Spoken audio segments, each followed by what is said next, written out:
Hi, let's talk a little bit about some of the things that we haven't yet discussed when it comes to the interior of the Earth. Now, so far we've been talking about that the Earth has interior layers. We are supposed to be learning what their names are and where they're located.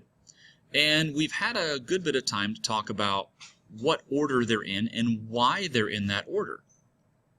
Well, now we need to talk about, in order to finish our whole discussion, how do we know that they're in that order? Humans have never been beneath the crust. Well, we've got to use some evidence. And the first bit of evidence that you're looking there on the board, that you're seeing there on the board, is seismic waves. Now, these are waves that you're going to read about later that are released when an earthquake occurs. So when bits of Earth's crust move relative to each other, these vibrations are sent across or through the Earth, and they transfer energy. So that's a term you're going to want to know. What are seismic waves? Well, they're those vibrations that are felt when an earthquake is happening. And they go through and across the Earth, and they transfer energy. Well, the next thing that we need to think about is, well, as these waves are traveling through and across the Earth, they're going to encounter each of these layers inside the Earth. And some of these layers behave in one way. Or I should say that the other way around. Some of these waves behave in one way, while other waves behave differently. You see, it depends on what layer these waves are traveling through. In some cases, waves are going to reflect off of a layer. When these waves are going through the Earth and they reach a new layer, sometimes they reflect off of that layer. And that's just what it sounds like, the bouncing off of a wave. So sometimes, depending on that material that those waves are trying to reach or travel through or toward, sometimes those waves reflect off of the material. Sometimes they refract. And that means, well, the waves, when they encounter the beginning of a new material, their shape changes a little bit. They are bent, but they continue to move through that layer of the Earth. So some waves reflect off of layers of the Earth. Some waves, when they go through a new layer, they change their shape a little bit. They may even slow down for a bit, but then they continue to move on through. Well, what does this have to do with knowing what layers are underneath the Earth? Well, there was a professor at the university, at Purdue University, who was approached by the Smithsonian Institute. You know, that big, huge collection of buildings that's a great museum in Washington, D.C. that some of you will get to see later this year. They approached him and they said, look, we know that there's been some data that's been taken from the biggest earthquake we've seen in a really long time, the 2011 Japan earthquake that caused a tsunami. Is there a way, they said to this professor, that you can take this wave data and create something that our visitors at our museum can look at, knowing that our visitors come from all over the world? Can they see this wave data in some graphical representation that makes sense, no matter what country you come from? So he accepted the challenge, and he came up with what I'm getting ready to show you now. So I'm going to have to move this window just a little bit. So you're going to have to stay with me here while I make a few changes.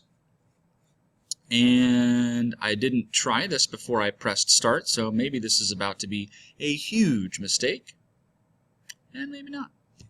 I'm trying to get this window so that it will work for what I'm trying to do to it, and my window itself is not moving. So, or it's not moving where I want it to be. So I'm going to put my window right here and hope that everything is going to work out. Maybe it won't.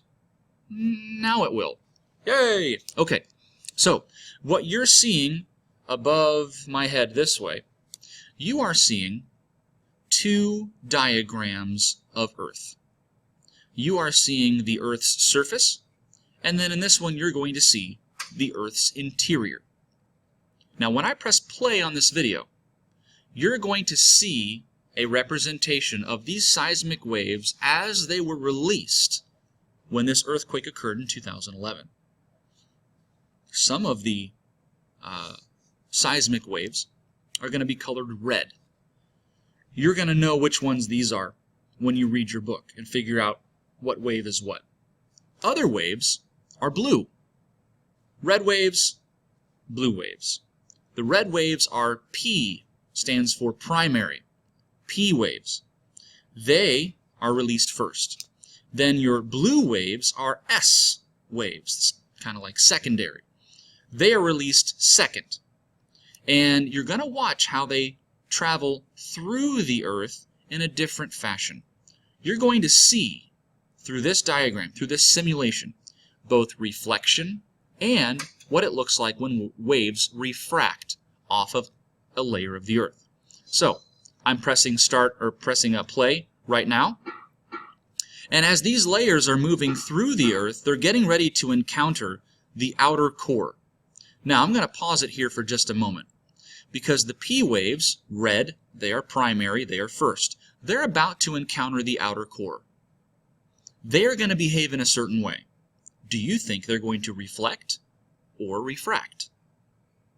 Give it a second. Make a guess, even if it's just in your head.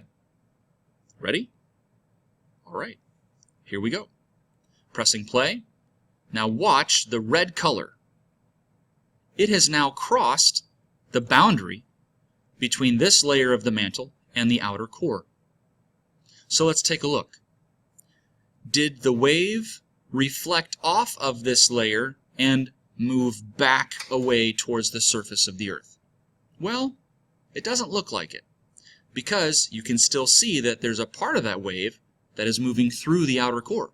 If it had reflected, the whole thing would have bounced away. So, you can also see that while it is moving through that layer, its shape is different from the other parts of the wave as it traveled through the mantle. So this portion right here is proving that P waves, as they encounter these new layers, they are going to refract.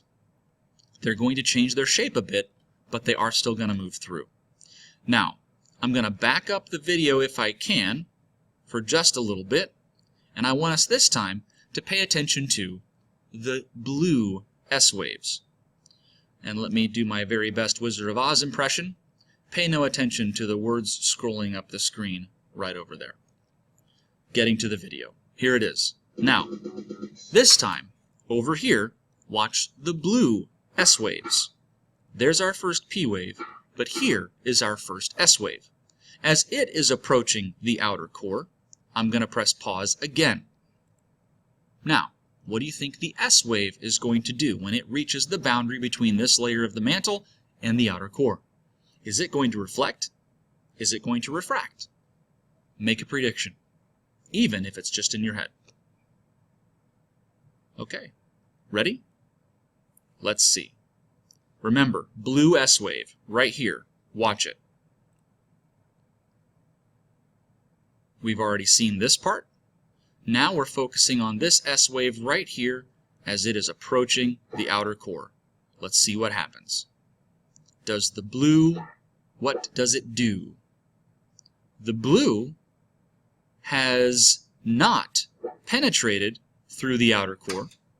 Instead, the blue has done what? If it's not refracted, it has reflected back towards the surface. So, this is how we think we know what's going on underneath our feet. As I press play, you could watch all these different waves both reflect or refract at certain points inside the Earth. And we can pick up that data, as you see at the top here of the screen. We can look and see when those waves change shape or bounce off, and that is giving us what we think is a clear indication of what's really happening underneath our feet. So much, in fact, that last year we found a new layer inside the Earth. Announced last year, there is an inner core. Crazy, huh? And it's all due to the study of these seismic waves. So, that's why we think we know what we know. Watch this as many times as you need, but spend the rest of the time today in your book. You've got some key reading concepts to go over. You've got some things that your elbow partner needs to sign off on your card if you can demonstrate that you know them. But seismic waves and how they behave are the key in understanding why the Earth, inside anyway, is the way it is. Good luck.